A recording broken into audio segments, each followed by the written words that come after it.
दोस्तों नमस्कार। जैसा कि आप जानते हैं कि 1 मार्च से जनता के लिए वैक्सीन उपलब्ध होगी, लेकिन सिर्फ 2 कैटेगरीज को वैक्सीन दी जाएगी। पहली कैटेगरी में 60 साल से ऊपर के सभी लोग और दूसरी कैटेगरी में 45 साल से 60 साल के बीच की आयु वाले वो लोग जिनको कोमॉर्बिडिटी है। कोमॉर्बिडिटी की एक लिस्ट भारत सरकार ने जारी की है, वो स्क्रीन पे आपको अभी दिखेगी, उसे नोट कर लें। इसके अलावा जो हेल्थ केयर वर्कर्स और फ्रंटलाइन वर्कर्स हैं, जो फेज 1 में छूट गए हैं, जिन्होंने वैक्सीन नहीं ले पाई है, उनको भी इस सीरीज में इंक्लूड किया गया है। वो भी आ सकते हैं और वैक्सीन ले सकते हैं।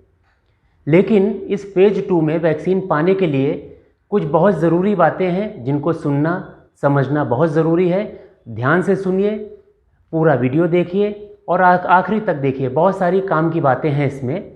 सबसे पहले मैं बताऊंगा कि जो कोविन ऐप जिसकी बहुत चर्चा चल रही है, इसका एक दूसरा वर्जन लॉन्च होने जा रहा है जिसको कोविन 2.0 बोला जा रहा है।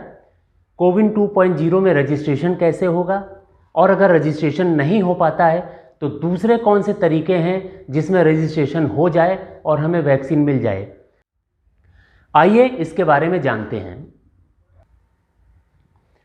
कोविन ऐप के बारे में सबसे ज़रूरी बात यह है कि प्ले स्टोर पे इसका ऐप एज सच अवेलेबल नहीं होगा। इसको एक्सेस करने के लिए आरोग्य सेतु ऐप से जाना पड़ेगा। इसका कारण यह है कि कोविन नाम के दूसरे नकली ऐप भी आ चुके हैं, तो बहुत कन्फ्यूजन है। उससे बचाने के लिए ये व्यवस्था की गई है कि आरोग्य सेतु आप डाउनलोड करेंगे तो आरोग्य सेतु में एक कॉर्नर पे कोविन का टैब है, वहाँ से आप कोविन की सारी फैसिलिटीज़ को एक्सेस कर सकते हैं। जो ऐप के थ्रू नहीं जाना चाहते हैं तो वेबसाइट पे भी जा सकते हैं। वेब ब्राउज़र में जो इसका एड्रेस है www.cowin.gov.in, इस पर जाएंगे तो सेम आपको पोर्टल जैसे कोविन ऐप का है, इस पे भी जानकारी सेम मिलेगी और रजिस्ट्रेशन इस पर भी हो जाएगा। रजिस्ट्रेशन करने के समय आपको कहाँ पे जाना है, कौन सी वैक्सीन लेनी है, कब लेनी है, ये तमाम बातें, जैसे रेलवे का टाइम टेबल होता है, टिकट बुक कराते हैं, उसी तरह का कुछ पोर्टल होगा जिसमें आप अपने हिसाब से, अपनी सुविधा के हिसाब से समय, जगह, वैक्सीन आदि सब चूज कर सकते हैं। किसी कारण से अगर आप तय समय पे वैक्सीन लेने नहीं जा रहे हैं तो एक सुविधा ये भी दी गई है कि 1 दिन पहले आप उसको कैंसिल करा दें और उसको रीशेड्यूल कर दें। इससे ये फ़ायदा होगा कि आपका स्लॉट डेड नहीं होगा, आपकी जगह किसी दूसरे के काम आ जाएगा। तो इस बात का ध्यान रखिए कि जो भी स्लॉट आपने चुना है उस स्लॉट में जाना ज़रूरी है। किसी कारण से नहीं जा पाते हैं तो 24 घंटे पहले उसको रीशेड्यूल कर दीजिए। ऐसे लोग जो फेज 1 में वैक्सीन नहीं ले पाए हैं उनके लिए फिर मौका है, वो भी अपने आप को रजिस्टर कर दें और करने के बाद तय समय और स्थान पर ये वैक्सीन ले लें जाके। अब जो लोग जिनके पास डिजिटल माध्यम नहीं है, स्मार्टफोन नहीं है या कंप्यूटर की सुविधा नहीं है, तो जो हेल्पलाइन है 1075, उस पर आप जानकारी ले सकते हैं। उस पर रजिस्ट्रेशन की सुविधा उपलब्ध होगी।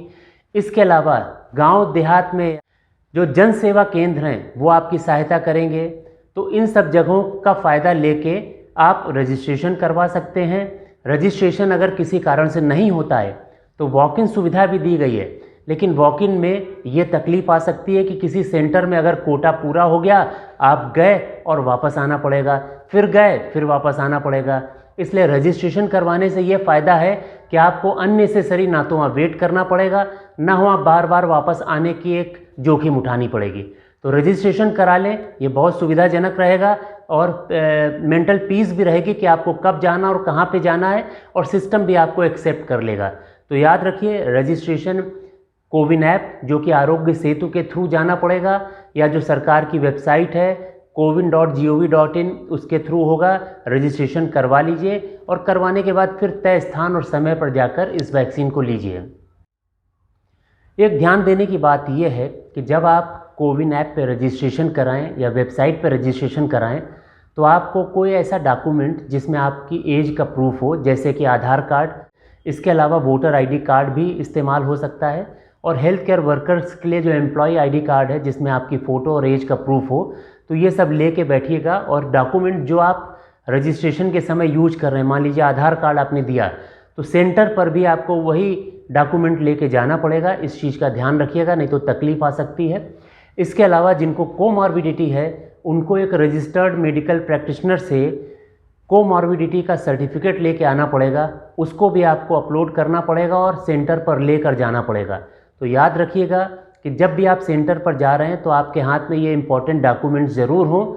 अगर नहीं होंगे तो आपको सेंटर से वापस आना पड़ सकता है। इस वैक्सीनेशन ड्राइव के लिए चूँकि इसमें टारगेट पॉपुलेशन बहुत बड़ी है, तो सरकार ने करीब 10,000 सरकारी और 20,000 प्राइवेट सेंटर्स को चूज़ किया है जहाँ पे वैक्सीन दी जाएगी।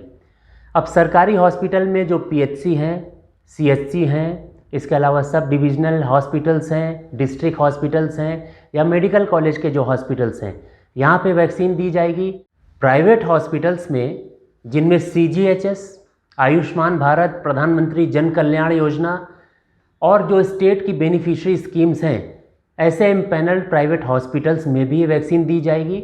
जब आप अपना रजिस्ट्रेशन करवा रहे होंगे तो इन तमाम हॉस्पिटल्स की लिस्ट आपको दिखेगी। आप अपनी सुविधा के हिसाब से इन हॉस्पिटल्स में किसी को चूज़ कर सकते हैं।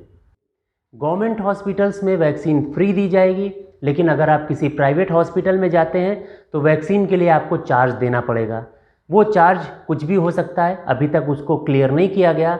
अनुमान है कि 300 से 400 रुपये के बीच में एक डोज हो सकती है। वो अगले 1 या 2 दिन में 1 मार्च के पहले हमें मालूम पड़ जाएगा कि उसका कितना खर्च आने वाला है। तो बहुत ध्यान रखें कि जब रजिस्ट्रेशन है तो डॉक्यूमेंट्स आपके प्रॉपर होने चाहिए, समय पर आप वहाँ पर पहुँच जाएँ और पहुँचने के बाद जब वैक्सीन आप ले लेंगे, अगर आपका रजिस्ट्रेशन ऑनलाइन हुआ है या आप वॉक इन चले गए किसी सेंटर पर और वैक्सीनेशन आपका हो गया, तो सारा डेटा इस कोविन ऐप पे अल्टीमेटली डाला जाएगा।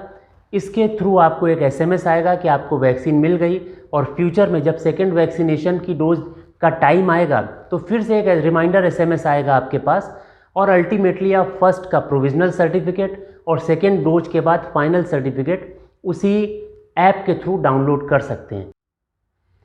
तो एक बार फिर से समराइज कर लेते हैं कि एक साइट है www.cowin.gov.in, इस पर रजिस्ट्रेशन होगा।